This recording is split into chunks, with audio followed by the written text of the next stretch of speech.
झारखंड विधानसभा चुनाव के लिए बीजेपी का घोषणा पत्र जारी। गृहमंत्री अमित शाह ने जारी किया संकल्प पत्र। बीजेपी ने महिलाओं को हर महीने 2100 रुपए देने का किया वादा। दिवाली और रक्षाबंधन पर एक गैस सिलेंडर मुफ्त देने का भी ऐलान। 3 लाख सरकारी पदों पर भर्ती करने का भी वादा। शाह ने कहा हर साल 1 लाख युवाओं को स्वरोजगार देंगे। ग्रेजुएट पोस्ट ग्रेजुएट युवा साथी योजना शुरू करने का ऐलान उनके लिए किया। 5 साल में हर गरीब को पक्का मकान देने का भी वादा। बीजेपी ने झारखंड में 10 नए मेडिकल कॉलेज खोलने का भी वादा किया। गरीब बेटियों को केजी से लेकर पीजी तक मुफ्त शिक्षा का ऐलान। संकल्प पत्र जारी करते हुए शाह ने कहा बीजेपी जो वादे करती है उसे हमेशा पूरा करती है। ये चुनाव झारखंड के भविष्य का चुनाव है।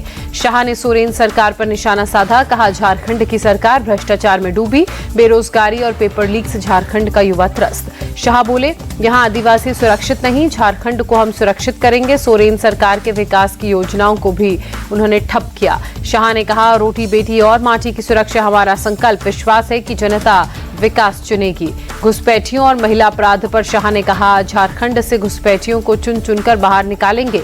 सोरेन सरकार में महिलाओं के खिलाफ अपराध बढ़े।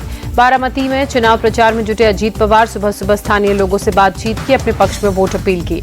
इंडिया टीवी से बातचीत में अजीत पवार ने शरद पवार पर निशाना साधते हुए कहा युगेंद्र पवार को किसने टिकट दिया, उन्हें दोष देने से क्या फायदा। अजीत ने कहा मुझ पर पार्टी तोड़ने का आरोप गलत। 53 में से 43 एमएलए ने कहा था सरकार में जाना चाहिए।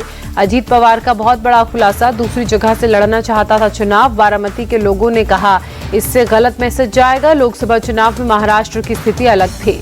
महाराष्ट्र विधानसभा में चुनाव में आज नामांकन वापस लेने का अंतिम दिन। बागियों को मनाने में जुटे दोनों खेमे। यूपी उपचुनाव से पहले जारी हुआ पोस्टर वॉर। लखनऊ में सपा नेता अमित चौबे ने लगाया एक और पोस्टर। सीएम योगी को बताया मठाधीश। पोस्टर में लिखा मठाधीश बांटेंगे और काटेंगे, पीडीए जोड़ेगी और जीतेगी।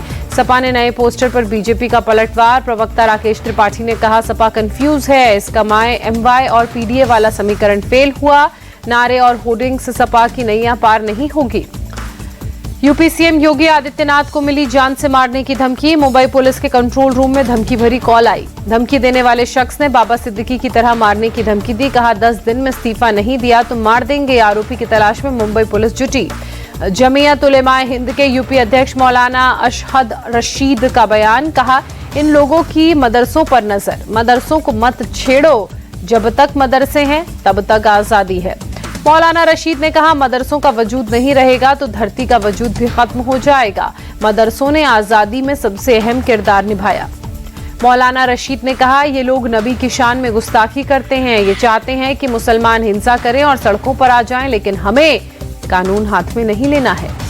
सत शर्मा होंगे जम्मू कश्मीर बीजेपी के नए अध्यक्ष। रविंद्र रैना को राष्ट्रीय कार्यकारिणी का सदस्य बनाया गया। देश की राजधानी दिल्ली की हवा जहरीली, कई जगहों पर AQI 400 पार, सांस लेने में तकलीफ। आनंद विहार, अशोक विहार, नेहरू नगर और रोहिणी में एयर क्वालिटी इंडेक्स 400 के पार। वजीरपुर में 395, आरकेपुरम में 380, विवेक विहार में 388 दर्ज। मनोज तिवारी ने दिल्ली की आप सरकार पर निशाना साधते हुए कहा इन्होंने दिल्ली को प्रदूषण के मामले में जहरीला बना दिया। मनोज तिवारी ने कहा आपके स्मॉग गन तभी शुरू होते हैं जब चुनाव सामने होते हैं। दिल्ली की जनता अब ये बर्दाश्त नहीं करेगी। दिल्ली की यमुना नदी में प्रदूषण बढ़ा। नदी की सतह पर जहरीला झाग नजर आया। पंजाब के संगरूर में खेतों में जलाई गई पराली, मना करने के बाद भी नहीं मान रहे किसान। हरियाणा के कैथल में पराली जलाई गई। प्रशासन के निर्देशों पर हो रहा उल्लंघन सीधे सीधे। अमृतसर के अजनाला गांव में किसानों ने पराली जलाई। आसमान में धुएं का गुबार उठता नजर आया। मुंबई में भी खतरनाक स्तर पर प्रदूषण पहुंचा। मरीन ड्राइव के पास आसमान में छाई धुंध। AQI 208 किया गया दर्ज। देश भर में आज धूमधाम से मनाई जा रहा है भाई दूज का त्योहार। पीएम मोदी ने ट्वीट कर दी शुभकामनाएं। भाई दूज के मौके पर प्रयागराज में भक्तों की भीड़ उमड़ी। यमुना नदी में श्रद्धालुओं ने लगाई आस्था की डुबकी। अगरतला में त्रिपुरा सीएम माणिक साहा ने भाई दूज के उत्सव को लेकर कहा कि लोग इसे मना रहे हैं, खुद भी वो उत्सव मनाते नजर आए। बहनों से माथे पर तिलक लगवाया। भरतपुर के डीग स्थित श्रीनाथ मंदिर पहुंचे सीएम भजन लाल शर्मा। पूजा अर्चना कर लिया आशीर्वाद। केदारनाथ धाम के कपाट हुए बंद। विधि विधान से पूजा के बाद बंद हुए कपाट। भक्तों ने लगाया जय बाबा केदार का जय घोष। हैदराबाद के नारायणगुंडा में सदर उत्सव का आयोजन। केंद्रीय मंत्री जी किशन रेड्डी ने की कार्यक्रम में शिरकत। वाराणसी में छठ पूजा की तैयारी तेज। वरुणा नदी पर घाटों की सफाई का काम जारी।